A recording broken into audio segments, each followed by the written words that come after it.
wani wajen su yawanci bayan Allah in kaga suna ko addu'a akan maki ba wai suna addu'a ba ne don maki ya taɓa zatin kansu a'a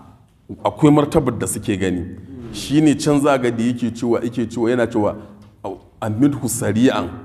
wa ahlik aduwi akhadhihi wamhu zikrahu amidhu sari'an bada an suturuhu kutik can sai ce tuharibu madahar rasuli hadimahu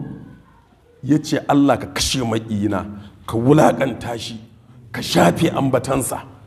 bayan ka keta duk wata sitararsa Allah ka keta sai ya ce wato kana yaƙi da wanda yake masoyin annaba hadimin annabi kaga abin da yake kishi mutum yana hadimin manzon Allah masoyin annaba ka zo kana yaƙi da shi ya cancanta a yi masa wannan addu'a kuwa ba wai na addu'a bane dan an taɓa zatin kansa yawwa to shine